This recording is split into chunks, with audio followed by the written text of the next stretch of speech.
Trabajadoras y trabajadores de México, buenos días.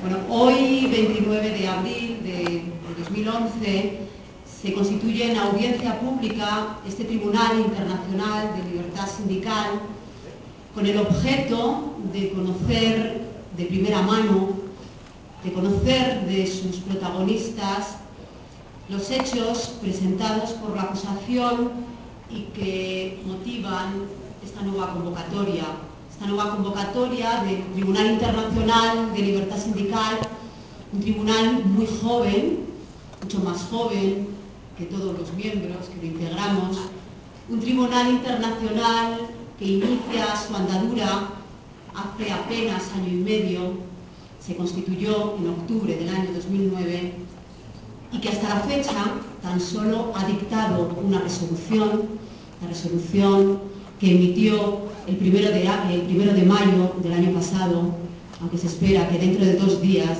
también el 1 de mayo, dicte una nueva resolución. En esta primera resolución, el Tribunal Internacional de Libertad Sindical condena al Estado de México por vulneración de los derechos de libertad sindical de los trabajadores y trabajadoras del país. La razón de ser de este Tribunal Internacional de Libertad Sindical es sencillamente la justicia social que demanda la ciudadanía universal.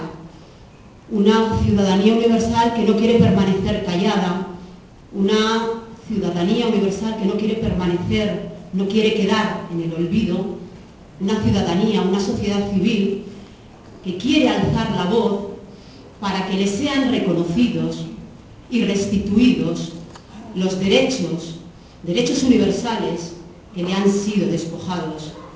Esta soberanía, esta ciudadanía tiene derecho a exigir esta restitución de derechos de proyección global, derechos que son inherentes a la persona, que son inherentes al individuo en su condición de sujeto político y de ciudadano universal.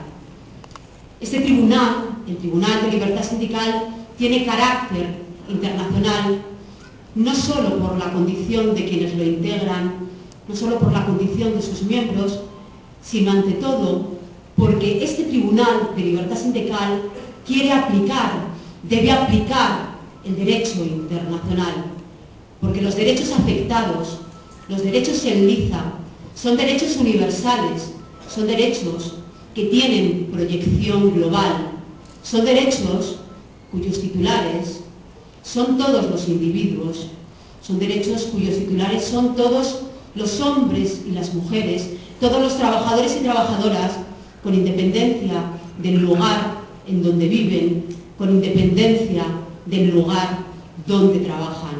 Son derechos universales que no entienden de fronteras, son derechos universales que no distinguen entre trabajadores, entre ciudadanos de primera y de segunda clase. Son derechos que solo conocen una categoría. Esta categoría es la ciudadanía universal. Los titulares de estos derechos son todos los ciudadanos del mundo. Hoy se dice que el mundo es global, y es verdad. Hoy las grandes decisiones se toman a escala internacional. Hoy la mayor parte de los estados ceden buena parte su soberanía en favor de instituciones internacionales que aplican de manera indiscriminada políticas regresivas, neoliberales, de ajuste estructural. Hoy los estados se pliegan al capital, hoy los estados se pliegan a los mercados, se pliegan a los grupos de presión, se pliegan a los grandes inversores, y detrás de toda esta construcción están las grandes corporaciones, están las grandes empresas multinacionales que se deslocalizan, que descentralizan su producción para abaratar costes laborales. Estas grandes empresas multinacionales vulneran sistemáticamente derechos humanos, vulneran derechos de las comunidades locales, vulneran los derechos de los trabajadores y trabajadoras locales. son empresas multinacionales que destruyen y que no construyen, son empresas multinacionales que expolian, y todo esto lo hacen en muchas ocasiones con la complicidad de los gobiernos, con la complicidad de los gobiernos de los países ricos, pero también con la complicidad de los gobiernos de muchos países pobres que quieren enriquecerse a cualquier costa, a cualquier coste, sin importarle el precio que ello supone para los ciudadanos y las ciudadanas del mundo. Las decisiones políticas, las grandes decisiones políticas son globales.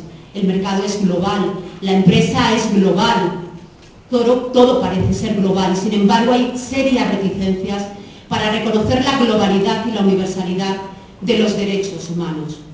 Y le pese a quien le pese, los derechos laborales son derechos globales.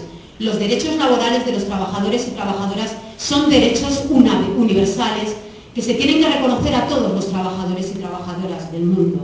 Sin embargo, estamos asistiendo a un progresivo deterioro de estos derechos porque el discurso que se está utilizando es que lo económico debe prevalecer sobre lo social.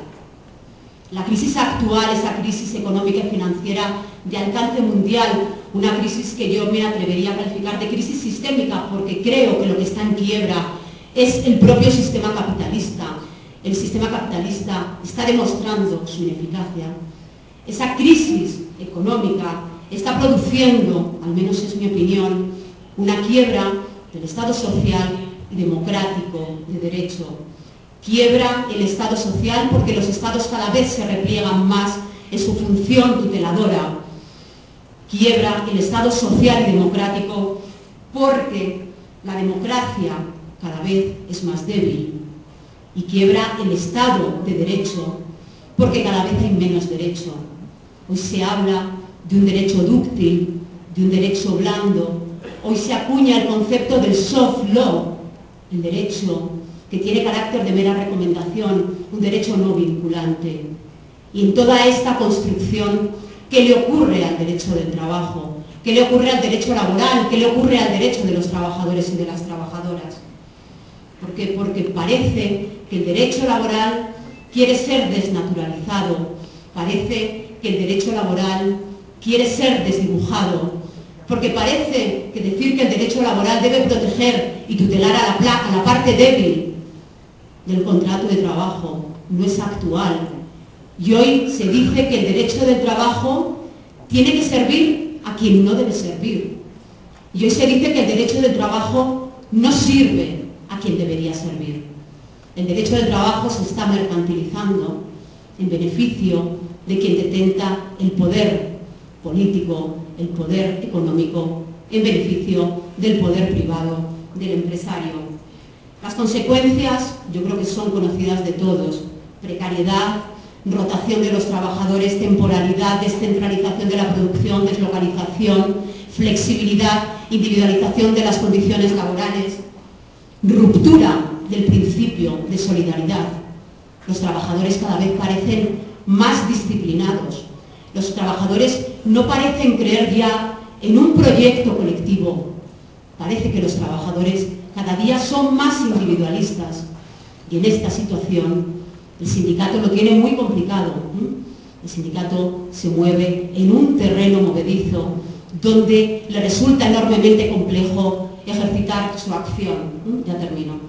En estas circunstancias estamos asistiendo a un repliegue estatal en beneficio de las empresas, de las grandes compañías multinacionales que aparecen como empresas preocupadas del bien común, como empresas ciudadanas, como empresas socialmente responsables, pero esto es falso. Sin embargo, en el ámbito de los derechos colectivos de los trabajadores, el Estado interviene cada vez más. Interviene no para promocionar al trabajador, no para promocionar la libertad sindical, la negociación colectiva, el ejercicio del conflicto, el ejercicio del derecho de huelga. El Estado interviene para restringir, lo ha dicho Raúl Vera, cuál es la situación de la legislación actual en México, cuál es la situación de esa ley de seguridad nacional. Por tanto, yo creo que es un contexto, podríamos decir, bastante adverso el que se le presenta a este Tribunal Internacional de Libertad Sindical, que se erige como instancia de opinión como instancia de participación ciudadana. El Tribunal Internacional de Libertad Sindical no es un tribunal judicial, es un tribunal ético-político que quiere condenar, que ha condenado al Estado de México con la finalidad de cumplir una doble misión. Este Tribunal Internacional de Libertad Sindical, de una parte, quiere visibilizar y dar a conocer al mundo, dar a conocer a la comunidad internacional la violación sistemática de los derechos humanos que se están produciendo en México por parte, no solo del gobierno, sino de todas las instituciones públicas, por parte del Estado mexicano. La condena no va solo dirigida al gobierno de México, sino a todas las instituciones del Estado. ¡Bravo!